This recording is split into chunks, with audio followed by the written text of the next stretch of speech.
여러분 반갑습니다. 여러분의 멘탈 전도사 천만세입니다. 어느새 또 저녁 시간이 다가오네요. 저녁 맛있게 드시고 제 영상 한번 들어보시기 바랍니다. 코스피가 2개월째 박스권을 좀 횡보하고 있어요. 박스권을 횡보하고 있는데 이번 주는 미국의 고용과 물가 지표에 따라서 증시가 출렁일 것이다, 이렇게 전망을 합니다.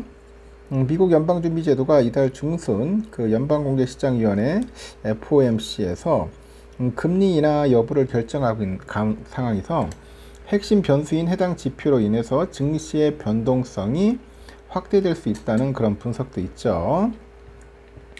그러다 보니 9월 정기국회가 열리면서 상법 개정안 수혜주로 꼽히는 지주랑 증권업종, 지주 증권업종에도 관심이 높아지고 있습니다. MP닥트에 따르니까 지난주 코스피를 보니 전주 대비 8.80포인트 올라서 3205.12로 마감을 했습니다. 반도체 업종 악재로 주가가 크게 흔들렸는데 조선과 기계 등 기존의 주도주의 주가 흐름은 양호했고 9월 정기 국회 개회로 상법 개정안에 대한 기대감이 확대되면서 일부 지주 증권 종목 그 주가가 이제 반등을 했죠. 증권가에서는 이번 주 증시 박스권 흐름이 이어질 거라면서도 미국의 고용과 물가지표 해석에 따른 등락 가능성에 대비를 해야 한다는 전망을 내놓고 있습니다. NH투자증권은 이번 주 코스피 예상 그 범위를 밴드를 3100에서 3300포인트 정도로 제시를 했습니다.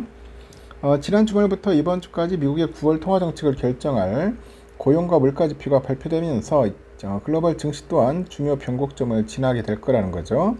그래서 지표 해석에 따라서 증시의 변동성이 확대될 가능성이 존재한다, 그렇게 내다보는 것 같습니다. 지난 5일에 발표된 미국의 고용지표는 즉각 증시에 영향을 미쳤습니다. 미국 노동통계국은 8월에 미국의 비농업 일자리가 전월 대비 22,000명 증가했다고 밝혔고요. 다우존스가 집계한 전문가 전망치를 크게 밑도는 수치죠. 미국의 고용 사정이 예상 밖으로 이제 악화한 것으로 나타납니다.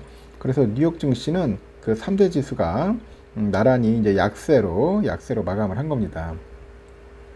오늘 11일은 미국 노동통계국이 8월 소비자 물가지수 CPI를 발표를 하는데, 이 클리블랜드 연방준비은행 나우캐스트 모델에 보니까 미국의 8월 CPI 예상치는 2.84%입니다. 연준의 목표 상승률인 2%와는 거리가 좀 있는데, 실제 물가의 급등세가 나타나지 않는다면 금리 인하 기대가 더욱더 커질 거라는 거죠. 8월부터 주요 교역국들의 협상된 관세가 반영되기 시작을 했고요. 관세 정책이 물가에 미치는 불확실성은 정점을 지나게 될 거라는 거죠. 이어서 물가가 예상을 상회할 경우 중장기 금리 그 전망에 영향이 불가피하다는 겁니다. 9월 금리 인하는 기정사실화됐는데 기업의 그 가격 전가에 따른 시차를 우려해서 매파적인 금리 인하 시나리오 그 우려도 나온다고 보죠.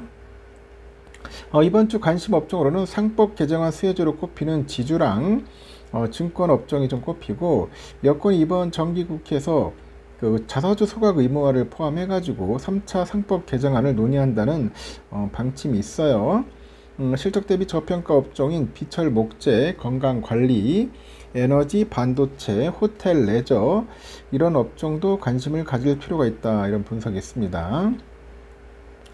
그리고 9월 정기국회에서 이 자사주 매입이 있어요. 이 자사주의 매입 소각 등의 이 상법 개정안이 논의될 예정이라는 점, 그리고 지주와 증권 업종을 선호주로 제시한다고 합니다. 그래서 정부 정책이 신성장 업종에 집중되고 하반기에는 미국 연준의 금리 인하 사이클이 시작된다는 점, 국내 인공지능 AI죠. 이 소프트웨어 업종에도 이제 주목할 필요가 있다고 이제 보는 것 같습니다. 이어서 미국 연준의 9월 금리 인하 단행 이후로 그 시장은 수혜주 그 탐색을 시작할 것 같습니다. 한국 주식시장의 경우에는 외국인 자금 유입과 밸류에이션을 높이는 요인으로 작용할 수 있고, AI, 바이오 등 그 신성장 업종에 우호적인 환경이 될 거라고 전망을 하는 것 같아요. 하여튼 촉각을 내세우고 있네요. 촉각, 뭘 촉각이냐? 일단 고용 물가 지표가 상당히 중요합니다. 고용 물가 지표, 이거에 따라서 상당한 변동성이 좀 있지 않을까 하는 이야기들을 많이 하는 것 같아요. 좀 더 지켜봐야겠죠.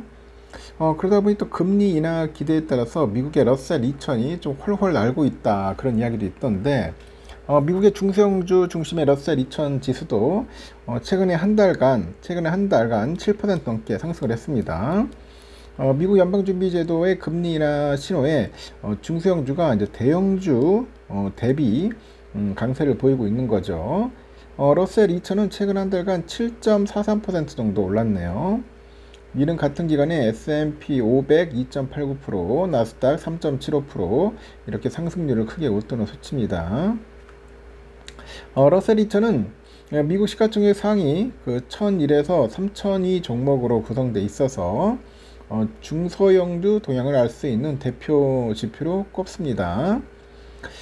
그리고 미국의 기준금리 인하 기대가 커지다 보니 러셀 2000 지수가 오른 것으로 이제 풀이가 되는데, 지난달 20일 제롬 파월 연준 의장이 정책 기조를 조정할 필요가 있을 수 있다, 금리 인하 가능성을 시사한 뒤 투자 심리가 살아났어요. 이렇게 중소형주는 대형주보다 은행 차입 의존도가 높아서 금리 인하 수혜를 더 많이 보는 거죠. 뱅크 오브 아메리카에 보니까 파월 의장이 해당 발언 이후로 중소형 주식과 관련해서 ETF로의 주간 자금 순이익 규모는 2008년 이후로 두 번째로 컸다. 그리고 실적 전망도 긍정적입니다. 런던 증권거래소 그룹에 따르니까 그 러셀 2000 지수의 그 구성 기업들의 2분기 순이익은 전년 동기 대비 약 69% 증가할 전망이고, 향후 6개 분기에도 분기별 최소 35% 이상의 순이익 성장이 예상이 됩니다. 러셀 2000 지수가 S&P 500 지수보다 밸류에이션이 낮아서 투자 매력이 있다는 평가도 나오는데, 여기 보니까 그 중소형주는 대형주에 비해서 너무 오래 부진했고 이제는 진입 장벽이 상당히 낮아졌다, 이렇게 언급을 하네요. 이어서 러셀 2000 내 수익을 내는 기업들은 선행 주가 수익 비율 PER을 기준으로 S&P 500 대비 평균 한 26% 할인된 수준에 거래되고 있다, 그렇게 설명을 하는 거죠.